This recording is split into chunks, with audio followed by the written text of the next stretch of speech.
Hello everyone, I'm Chester44, also known as the Lion. Welcome to this Let's Play of Citizen Sleeper 2. Last episode, we went and took care of one of these contracts and understood how they work out. You go to a contract in your ship and you have you and your crew with you. Your crew can do a few jobs, a few tasks there, and you can do up to 5 with the whole dice thing. It makes sense how it works, and it was actually very interesting. Minor little missions like that focused on it. But our time is passing. We need to get this thing here, this Solheim HS, we need to get a data core from here. It's risky, but we can do it. Interesting that she's not available, so it's going to be him, me, and Junie. May as well travel, let's see what we can do.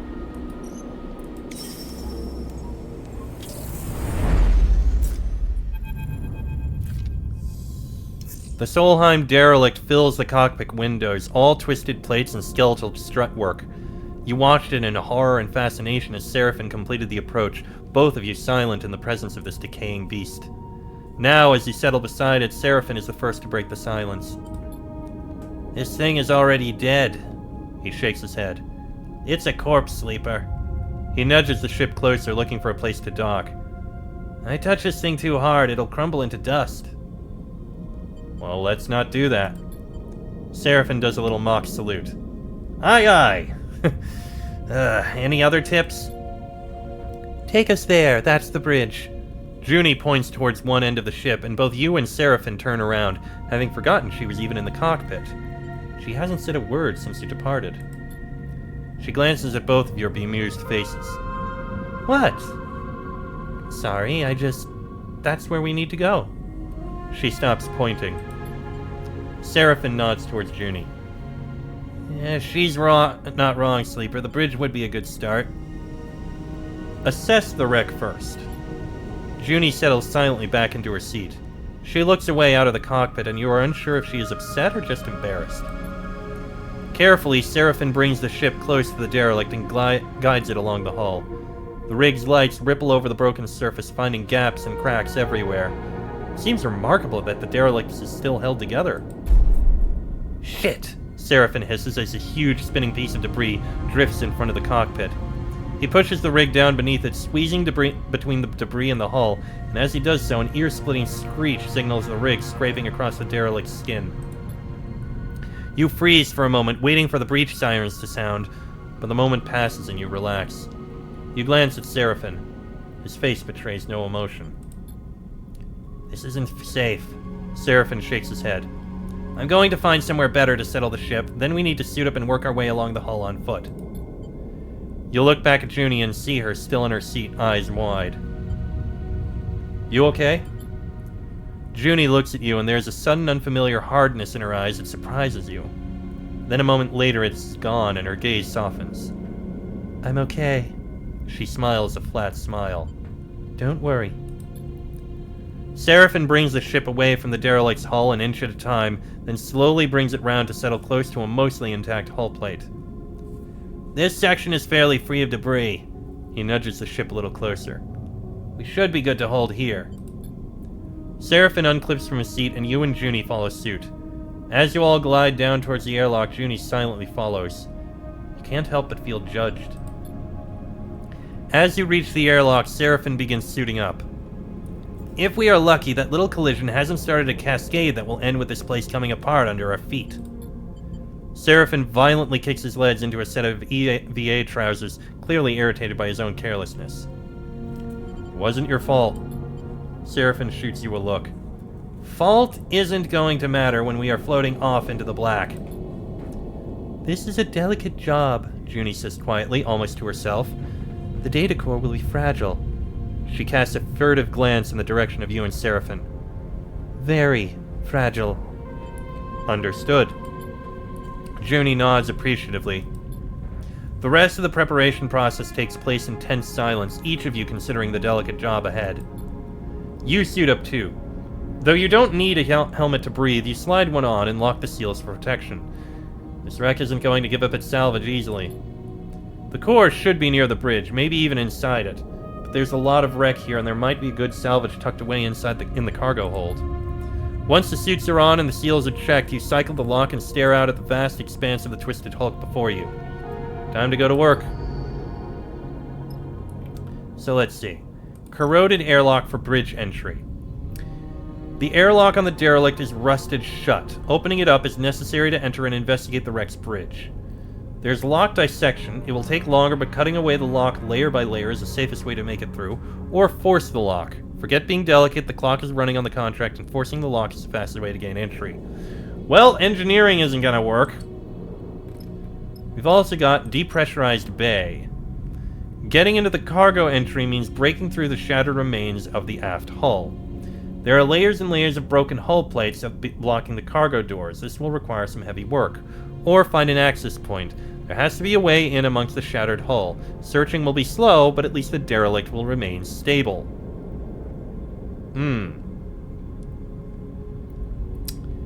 This is gonna be risky. Forcing the lock for the corroded airlock is the only way to get in there, but I do kind of want to see if there's anything good here.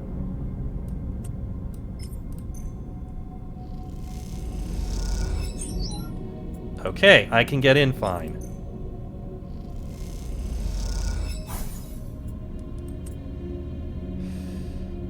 And one more of these. That is stress. That is not good. Let's try that again. Oh, come on! Try a neutral, please. Well, we got in.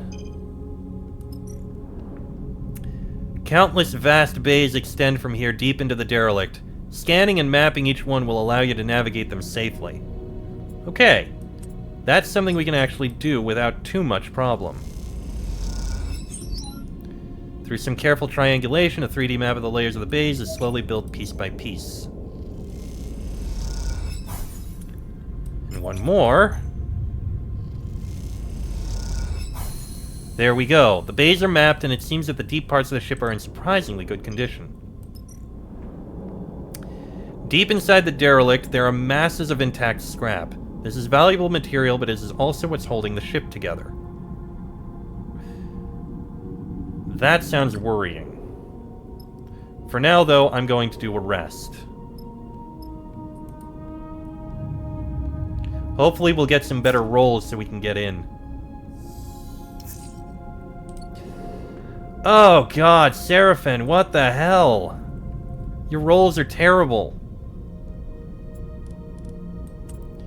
Well, I guess we'll be forcing this lock.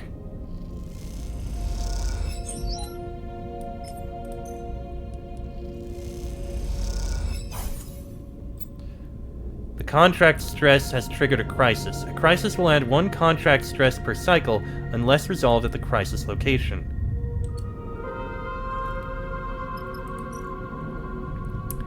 The Derelict's hull is falling apart. If this breach isn't sealed and fast, the entire wreck will collapse. Yeah, that's bad. God, I wish you didn't have ones.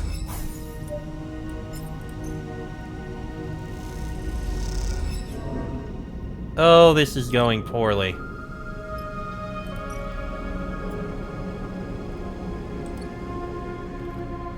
Well, we gotta focus on this, I guess.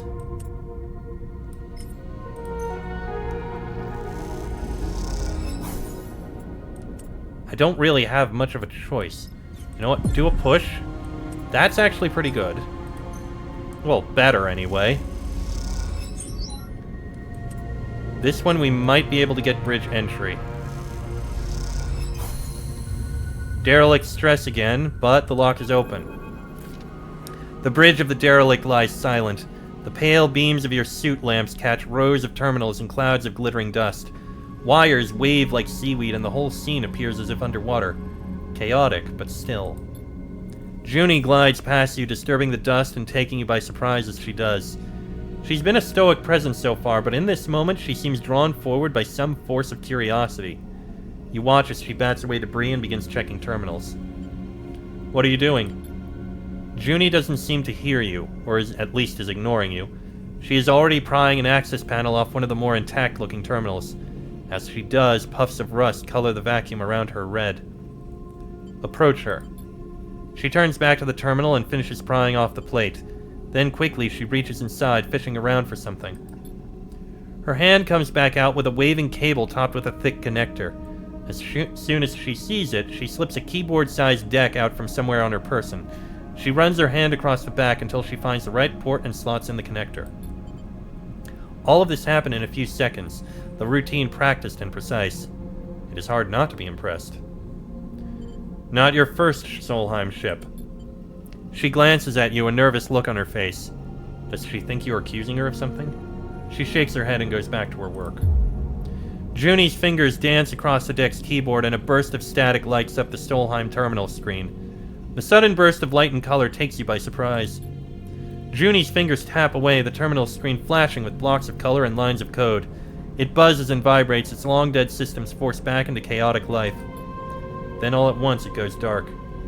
The terminal is dead. Shit! Junie hisses beneath her breath. Useless. You cannot tell if the insult is directed at the terminal or herself. What are you doing? She looks up at you as if she was just waking from a dream. Looking for something useful. Useful for the contract, that is. A map of the ship, plans, you know. The cradle with the data core can't be far. She pushes off from the terminal, gliding away from you. I'll start looking. She calls back and heads to the other side of the bridge. Seraphin glides up beside you. Everything all right? What do you think of Junie? The kid? You'd know better than me. Keeps to herself. He squints at her retreating form. Seraphin stretches in his suit. I have to admit, it's nice to be back working, especially now that we are the ones who will reap the benefits. He claps you on the shoulder. Feels good to be taking our fate into our own hands. I know it's pretty rough there, back on Hexport, and out here we're just as likely to get shredded by debris as find the damn data core, but aren't you glad we made a break for it? He pauses and looks down, having asked the question almost by accident. I mean, I am. I just don't want to speak for you.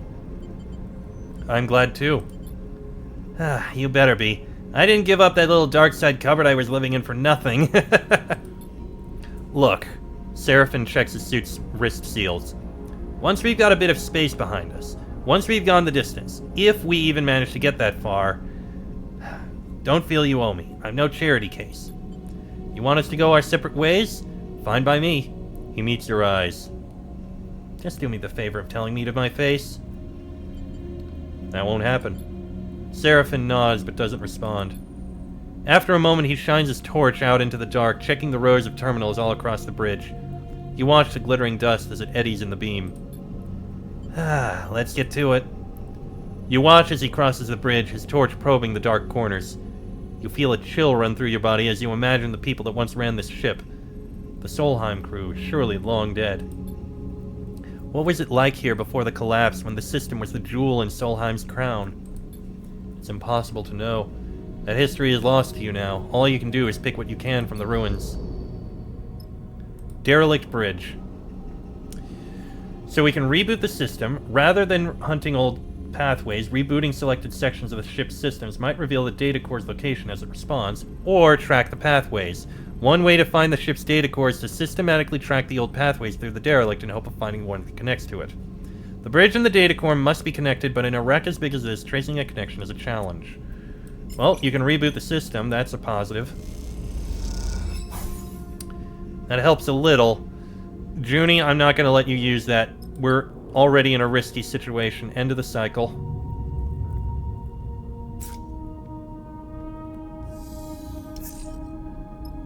One crisis is active. New crisis location. Purge protocol. Unless the derelict security system has been jolted back into operation, it needs to be shut down quickly. Unless the protocol is shut down, it will continue to purge the system, resulting in the derelict's total collapse. Yeah, that would be bad.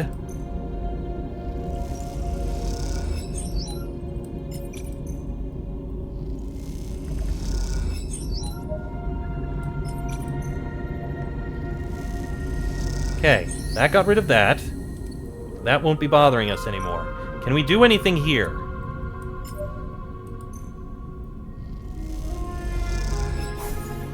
This isn't gonna be much, but I mean, we have to. Please don't get another negative. Son of a... Okay, not much more I can do there. I can't do anything here. It needs to be him. But we can focus on this.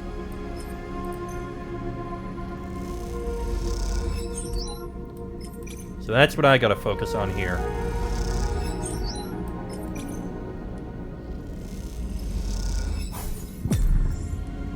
Oh, you have taken damage to a dice because of stress. When your dice are rolled at the start of the cycle, your stress dictates if you take damage or not. Higher stress means a higher chance of damage. The white markers above the stress bar tell you which numbers will damage your dice when rolled.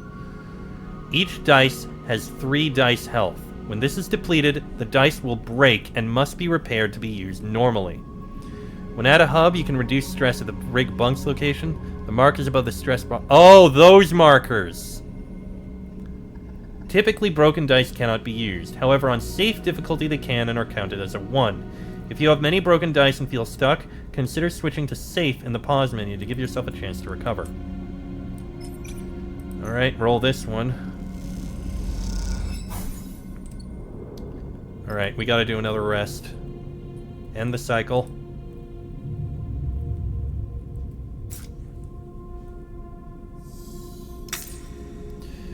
Oh god, these are bad rolls. This is also bad.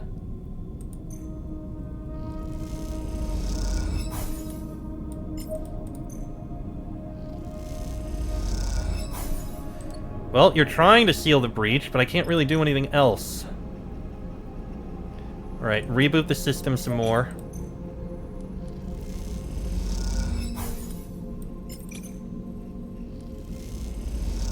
Oh god! Actually rolling those is actually causing that to break. Well, let's at least find this as quick as we can. Okay, we have the location. The core sits in a complex cradle made of many connections. Getting it out intact is a delicate act. The core is barely intact. Any mistake, no matter how small, could render it inoperable, making the contract null and void. One way of getting the fragile core out is to physically cut it free, slicing each connection individually, though the potential for damage is high. Or, the core is fragile, but by rerouting the data connections to it from its cradle, it could be lifted free without damage. At least in theory. I'll roll 3s, but I'm not going to bother with a 1. That's way too risky. And that is why. Alright, end of the cycle again. Please, no more 1s. Okay, good news is I don't have any more 1s. Please seal the breach. Okay, the breach is finally sealed. That, we can't really extract that. But we can retrieve this.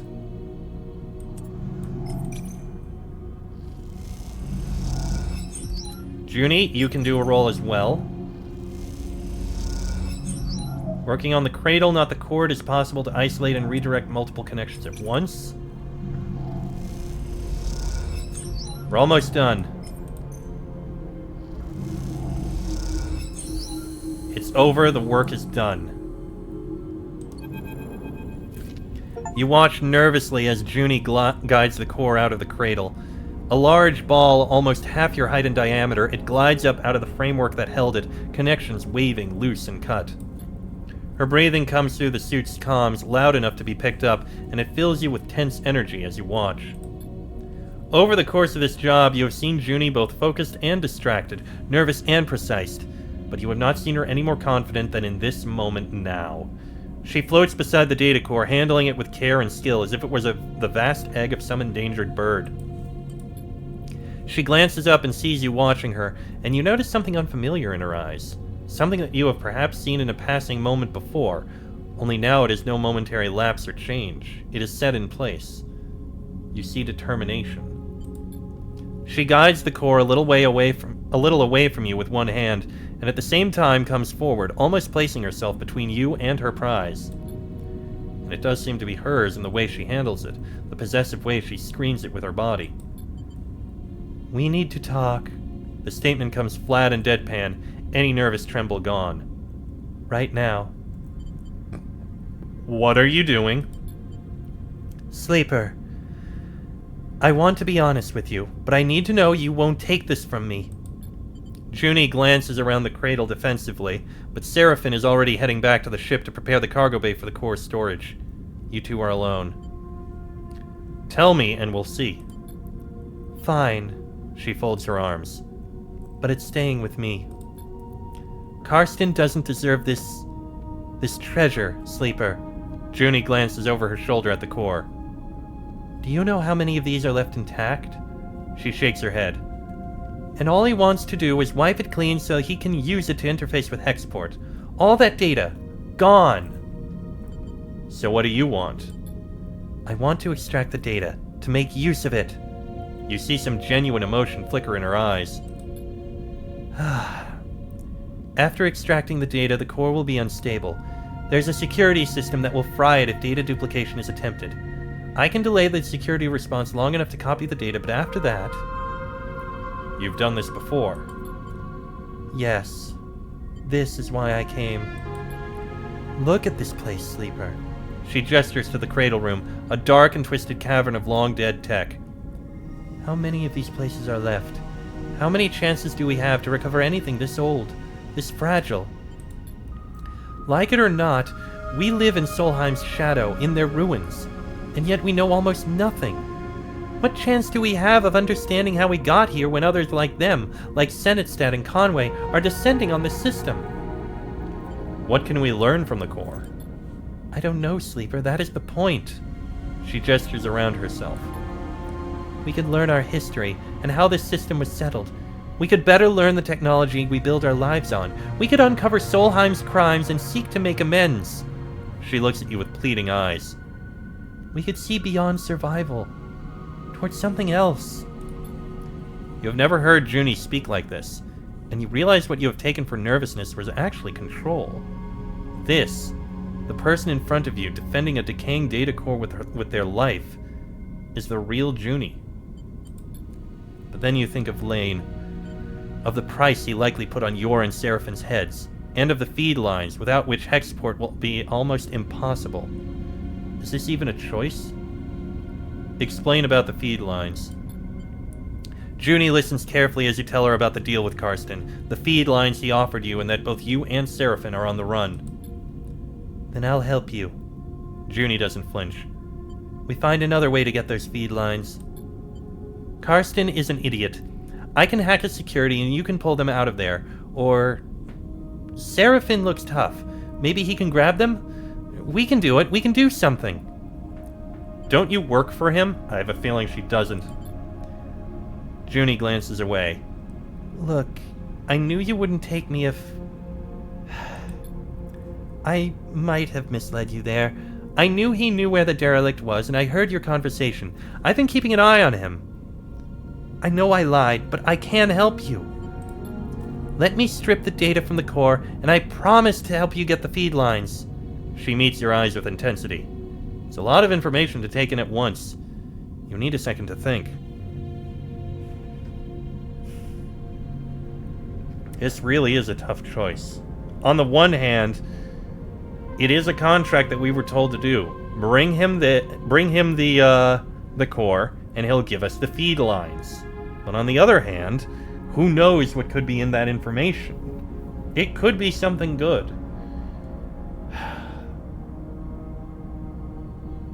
This may be a stupid play, but let's do it. "Thank you." Junie looks genuinely moved. "This is a gift to all of us, Sleeper. I hope you will see it like that." Junie turns to the data core, quickly gathering one of its loose connections. She takes out her deck and plugs it in, then crosses her legs and places it across them, floating tethered beside the core. Her fingers begin tapping at the keyboard, teasing out the core's data and whatever Solheim secrets it might contain. As she does, Seraphin enters. He braces himself in the entryway. "What's she doing?" Junie doesn't seem to notice. "Emptying the data." "She's doing what?" Seraphin jumps to attention, but you put a hand on his shoulder. He eyes you suspiciously. I hope you know what you're doing, Sleeper. He nods towards the core. That's our ticket out of Hexport. Junie will help us. If you say so. You both turn to watch Junie stripping the core of its secrets. A little while later, once the core has been emptied out and its defense mechanism has scorched its seams black, you watch the metallic sphere spinning gently in the room and wonder if you have just made a terrible mistake. Contract failed.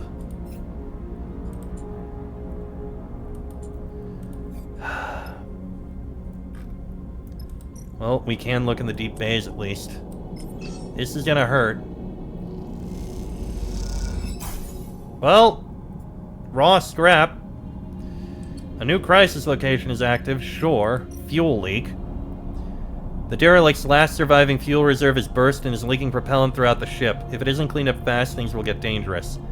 Having clouds of propellant floating around in a salvage job is a recipe for disaster. This needs to be cleared fast, which none of us can do. You're the only one who can do anything. May as well try extracting some raw scrap. We can sell it. There's a horrifying lurch. You are sent spinning through the bay you are crossing in a hail of debris. You watch as the side of the bay silently tears open in front of you, a gaping black maw toothed with flying debris. You stare into it, your breath heavy in your ears, your eyes wide. Suddenly you feel a tug on your back. Your tether. As you spin back from the sudden arrest of your glide, you see Seraphin holding onto the other end, reeling you towards him. We have to go, Sleeper. His voice comes urgently over the comms channel. This place is done.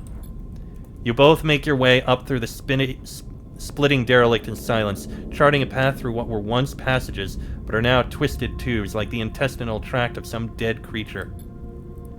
Eventually you make it out into the surface and find the rig still tethered but gashed with debris and scars. You and Seraphin exchange concerned glances. We're going to pay for this. He looks over the damage. Let's hope she still flies. You tether together and push off from the hull, Seraphin guiding you through the debris. Below you, the derelict is exploding in slow motion, tearing apart into a swarm of razor-edged shards. I sure as hell hope Junie is going to come through for us, Sleeper. You hear Seraphin on your private channel. Because if you gave her that core for nothing, then this contract was the biggest waste of time I've ever seen. It's gone. Junie's voice comes through faintly over the comms. She must already be on the ship. Thankfully, we got the core. No shit. Contract's a bust. What a waste, Junie says quietly, and then the channel clicks off. You arrive at the rig's airlock and bundle yourself inside, noticing the exterior damage. It looks mostly superficial, but it will no doubt take its toll on the ship.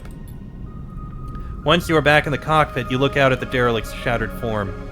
It seems you will be its last visitors. And with that, we can leave. And we'll do that in the next episode, because this one's gone on long enough. So, next episode we go back, and good God, Junie, I hope you have a plan. That'll be in the next episode. So, until then, I am Chester44, our St. Anne's Fly. This has been a Let's Play of Citizen Sleeper 2, and I shall see you all next time.